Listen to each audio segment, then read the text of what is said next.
Yeah, better than that, because at least they're not scrapping at me as well then. Very close on that, Gary. Tim Warwick in 307 gets pushed out wide there by Frankie Wayman. Comes out in front, but Mark Woodall in 335, pushing him all the way down the far side. So it's 335, Mark Woodall, 515. Halfway next time, Mr. Starter, please. Halfway next time. And Wayman and Smith are at it already. But it's Mark Woodall, your leader. Here comes Mal Brown, down the home straight in 34. Clement goes to the fence, on 5-2-3-9-0, and Harrison's going to have to use the bumper.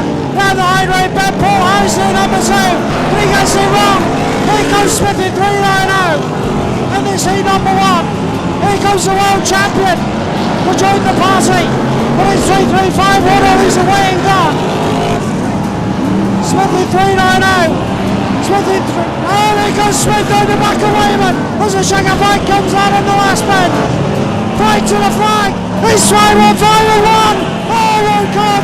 Can't separate them two. Oh, what a race we had there. All very exciting, and just as the race continue as they come out to collect their trophies. Girlfriend here or family member? It's Mrs. Hines. Mrs. Hines. Mrs. Hines, Simone. Very, very happy for her husband Paul. Our second place then, number 84.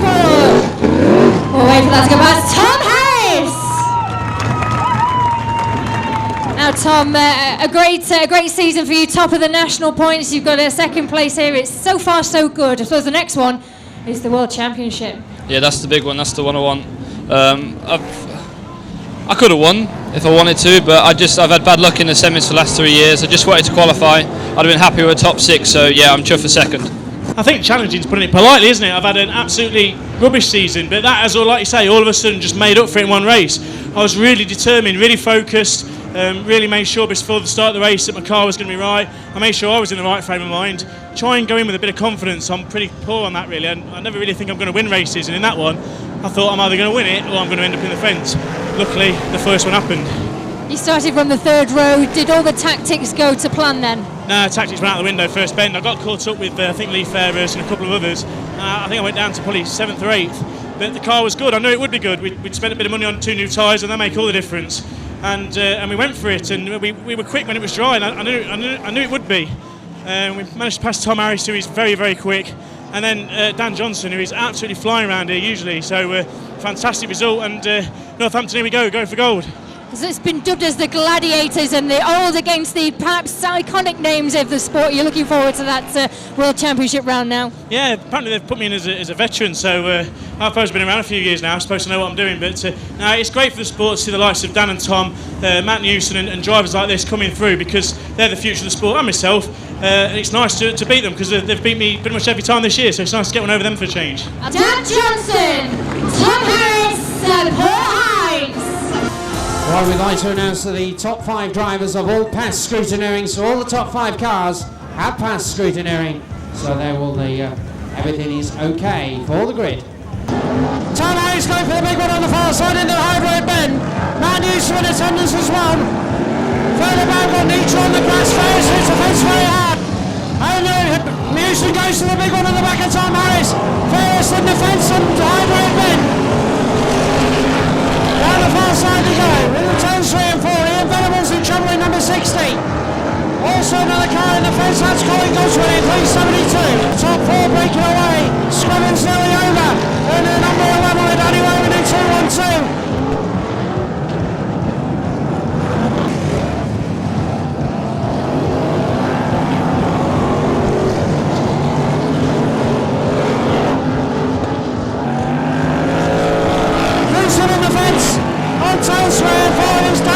And the racing conditions, and it looks like it's quite finicky. He pushes Tom Harris wide there in 84. There goes Paul Hines in 259. Ed Nietzsche into 321 and Williams head down the home straight. Halfway next time, Mr. Starter, please. Hines goes to second, so down the far side he goes. Paul Hines into second. Nicholas Finnegan in 55 and Gilbank in 21. Big moving very much at the moment.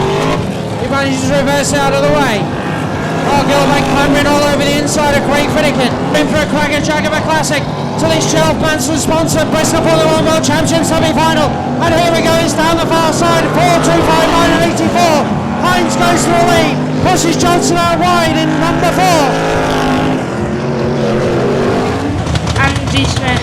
You're in the Smith cab, Andy Smith, yeah? Ooh, we've got you and your son.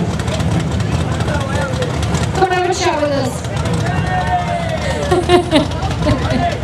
And you're going to compliment me on qualifying for the world. What was it like for you out there? Slippy, but it was okay. I mean, we went through from the back and it was all right. It was.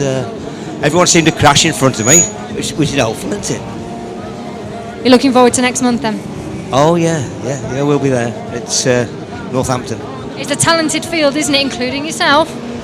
Yeah, and unfortunately I seem to have a bit more experience than most of them, but they seem to be better than me. Again. Natalie, that gentleman you are talking to is the smiling hairdresser. Yes, I believe. Mr. Scissorhands. Yes, he is. Yes, I thought As seen so. on Gears and Tears. Yes. Mr. Scissorhands. Mr. Scissorhands, I read that earlier.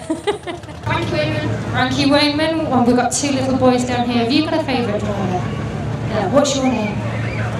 Danny, and how old are you? 6. And do you want to do this when you're older? No. A bit of stop-start, but we got there in the end, and trophy's always great to pick up. Yeah, you can't beat a win, but semi-final would have been better. But no, car's good and track's good as well. So yeah, it's not been a bad day so far. I can ask you about the track because the weather doesn't know what it's doing at the moment. It can't make its mind up. Has that affected the circuit throughout the day? When I got here and sealed the rain, I actually thought the track was actually going to be a bit of a state, but credit to Steve Rees and Startrax, and they've done a good job of it, and the semi-final was a good race, and now the track feels good still, so well done to them. Your winner in the F1 consolation, number 16, Matt Newson. 48 being chased along there by Matt Newson in 16. And Joe Babe nearly go fencewards. Decent afternoon, hasn't he? Paul Hines!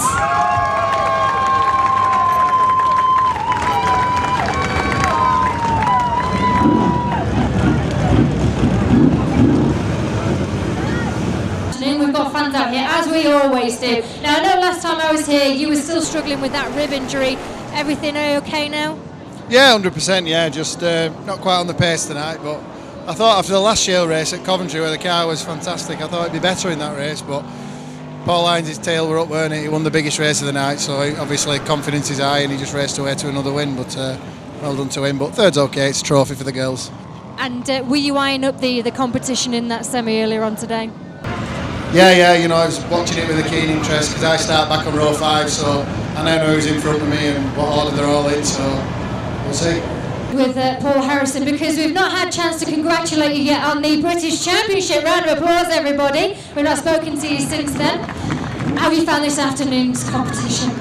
It's very tough, isn't it? Paul, like Andrew said, proper got it up today, and he's drove really well to win his semi-final, and credit to the others came through and also did well. So Paul alongside me, and that race, you know, I was out on my own after a while because I got away from Andrew and the chasing pack, and I were reeling in. Paul, I could see him, but it was a full straightaway, and I caught Mal on the last lap, and I don't think he didn't finish in front of me. I don't know what happened behind me, but relatively pleased with the car. The clutch pedal has just come off though, so I don't know if we'll be able to get it out for the last race, but well done to Paul. He's had a top day, but with the look that he's had lately, he certainly deserves it. On the other hand, with you, you've, as we say, you're in a rich vein of form at the moment, aren't you? With the win at Skegness and of course the British Championship. You're looking forward to next month. Yeah, well, it's just 2 weeks away now. Get a Coventry next week. It'd be nice to win the final there to take that a bit more confidence to the World Championship. I'm surprised Paul picked pole position because if I'd have won the toss, I'd have still picked the outside. So I'm happy where I'm starting. And as I said before, starting at the front, it just means I've got less cars to pass. So I'm looking forward to it.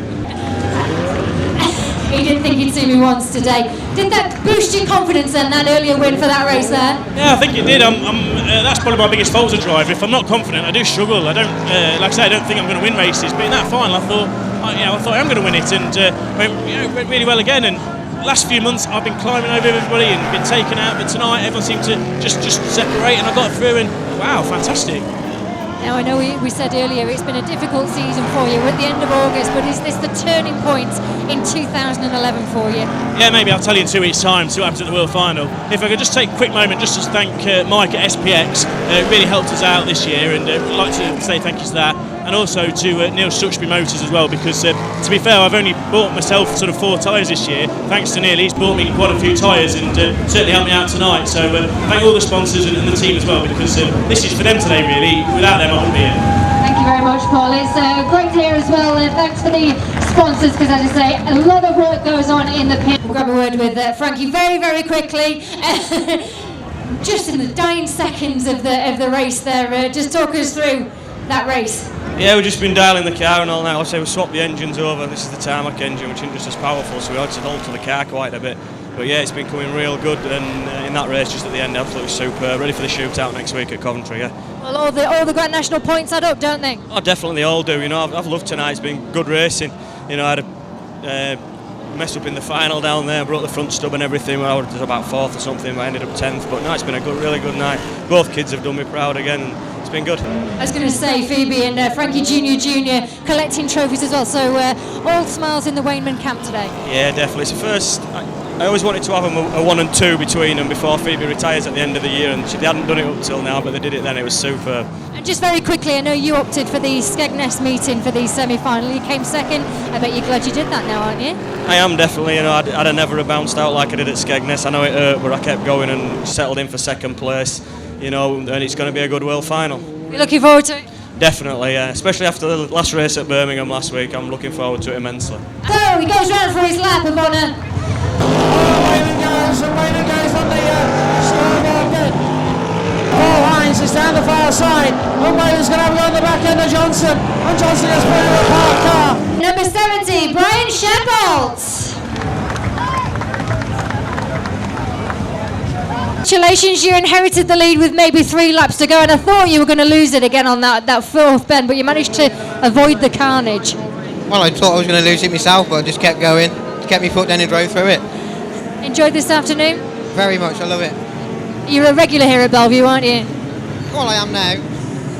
Is it a track you enjoy then? Well, any shale track really I enjoy, but Belle Vue is one of the, I suppose it's more tricky, tighter. It's one of the better ones we got. Put your hands together, ladies and gentlemen, all around the track.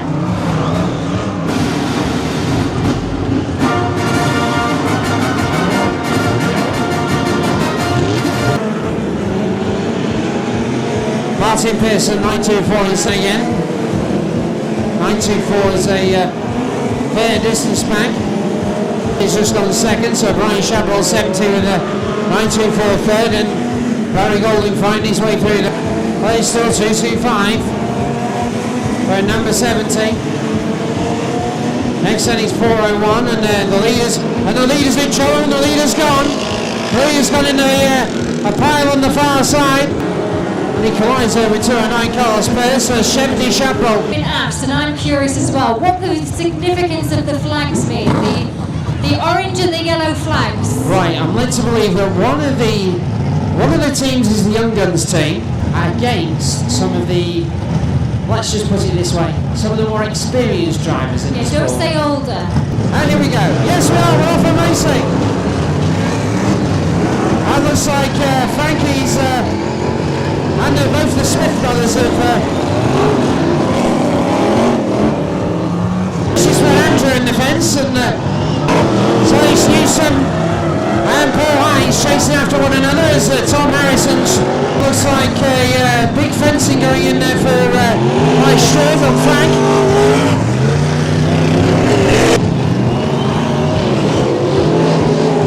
So we're back off again. And Andy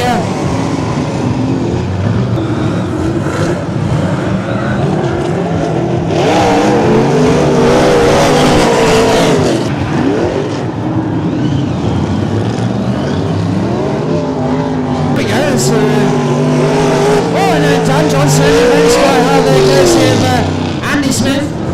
And what's happening here? For you next time, Mr. Starter, please. For you next time, and there's, I think that's the leader that's just gone.